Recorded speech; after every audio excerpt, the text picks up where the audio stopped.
Well, hello friends, hello people. Welcome back to my channel. Leash Kembry Lee Malta Marvin here.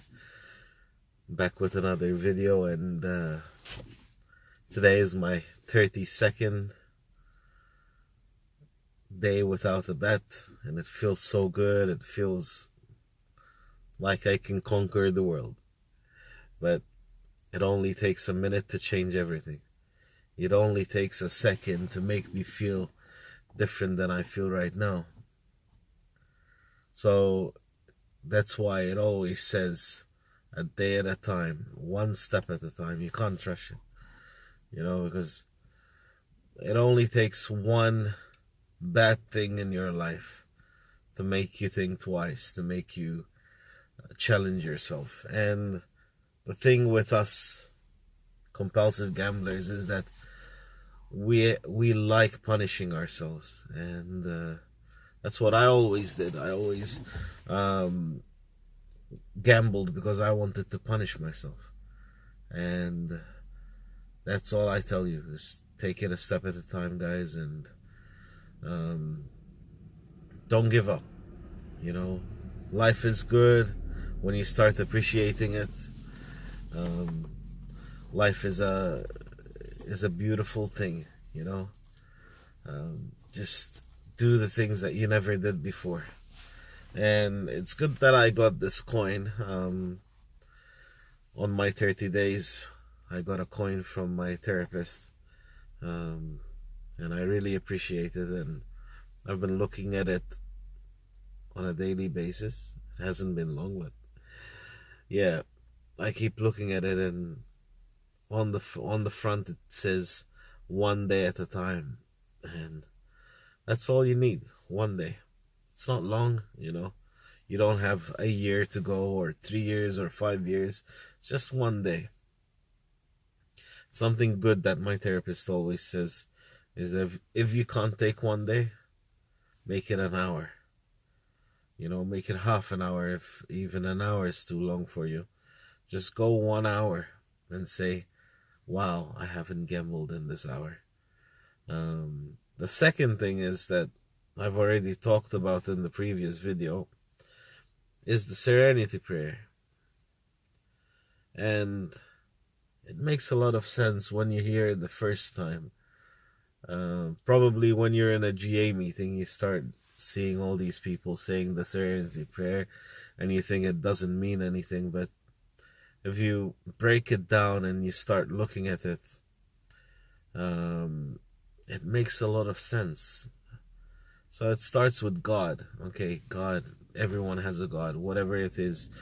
Before, probably God was your money. Money was your God, or the casino, or whatever. Now your God needs to be the higher power. I always mention my higher power is Jesus. I'm a Christian, but always keep your higher power in check. Keep close to it, because that's the only thing that you can find every second. If you call a friend, he might not be there, but if you call on God, he's always there to listen. So yeah, it starts with a beautiful thing, and it says, God grant me the serenity. God grant me the serenity to accept the things I cannot change. Wow. Accepting the things I cannot change. There are so many things I can't change in my life. Be it my loans, my debts, bills that I have to pay next week, and I don't have the money for it. I need to accept it. I cannot change that. I have to work for it, but it's not gonna be changed. It's gonna always be there. And before I used to say, oh, it's okay, I'll go put some dollars in and just pay it all off, and I used to make it worse. So instead of changing it, I did change it, but it used to become worse. So yeah, God grant me the serenity to change the things I cannot change, and then the courage to change the things I can. There are things that I can change. And that's taking a day at a time, not gambling. That is something that I can change. Picking up the phone when I feel tempted. You need to have courage about that. You need to build that system in you. And one thing that, again, I'm gonna mention my therapist so many times in these videos because she's helping me. She's helping me a lot. And if you're in Malta and you need a good therapist, let me know. Email me and I'll give you her link. I'll give you her contact, and she's just amazing. She's helped me so much throughout these days that I don't think I would be here if it wasn't for her and my support system. So and that is something that I've changed in my life. I accepted I needed help. I accepted that I need a therapist. If you notice in the first few videos, I used to say a life coach because I didn't accept it. I didn't accept that I need a therapist, that I need, psychiatric help. I need help because I wasn't thinking straight. So yeah, you need courage to change the things you can't change. So it continues like this: courage to change the things I can, and wisdom to know the difference. The wisdom, how good is it to have wisdom about these things? You need wisdom to change things. You need wisdom. That's why we go to GA meetings, to hear other people talking about their addiction, talking about what they've went through. And that's how you build your wisdom, knowing your way out, knowing your next step, what to do, knowing how to put filters there. Like some of my filters are not having money on me, giving my money to someone I trust, and talking about that, giving money to someone you trust. Sometimes you go like, why should I do that? Especially us gambling addicts. We are so used to having money in our pockets, and we feel powerless when we give that money away.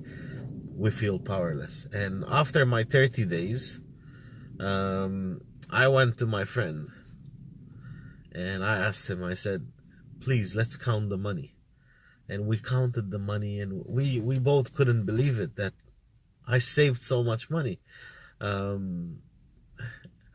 don't remember ever saving so much money in my life. I've never saved ever. Not just mine. Like I used to put money in a piggy bank. It wouldn't even last 5 days because I used to go and empty it.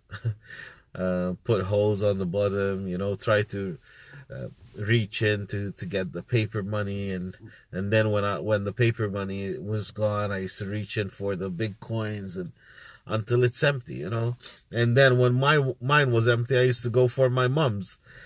And it was a funny thing that yesterday my mom actually brought her piggy bank out, and she says, no matter how much money I put in, it still remains light. Of course, because your son is taking it. And I feel so guilty about that, I feel so bad that I used to take my mom's money, because of my habit, because of this disease that destroys you. So I'm glad for these things. I'm glad to have wisdom now to change the things I can't, to change the things I can. I'm glad I have the courage to face people, and I'm glad I have God that I can talk to on a daily basis, on an hourly basis, every minute, every time I need help. And I'm glad that I have support around me.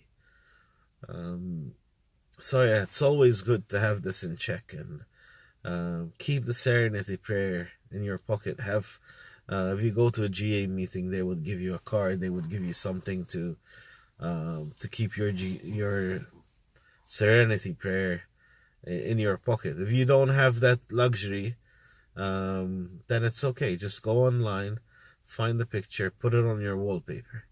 Or if you don't want to show it, just keep it in your folders. And every time you need a check-in, just look at the serenity prayer, and it would make you feel good. I know. I keep looking at it, and it keeps me safe. Just to close this video, I just want to talk about, like people that do not feel that they belong to a GA meeting. Just take a chance, take a leap of faith, take a chance and go there. And I can assure you that once you sit down and you start listening, you would notice how normal you are. You would notice that you're not a monster. You would notice that there are so many people like you. You would start seeing that you can relate to so many others when you hear their stories. I remember the first time I went to a GA meeting, I was like, no one is like me. No one has done the things that I've done. I'm the worst, I'm the worst. I've done so many bad things. And then you sit down and you start relating and you start hearing these stories one after another. And it blesses you because you feel that you belong. You feel that you are not different than others. And you will start realizing, that this is a disease and this is not your doing. This is not who you are. And this is something that you can change just by taking a step at a time,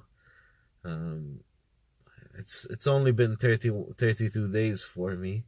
But I've been in recovery for over 10 years, I think. I've been wanting to stop for over 10 years.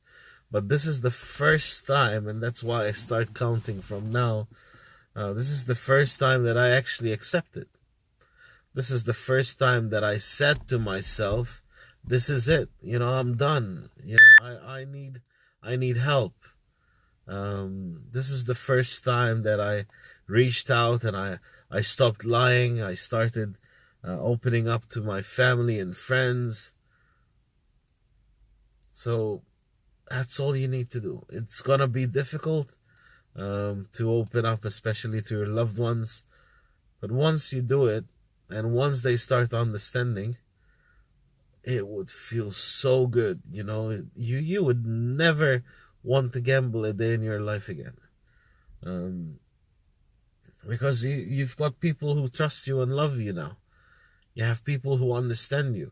So if you call them and you tell them, oh my gosh, I'm tempted to go gamble again, they would understand you. They would understand that it's not because you don't love them, but it's because your disease is calling in. Anyways, love you guys. God bless you, and stay in touch. Let me know if you need anything, and God bless you all. Bye-bye.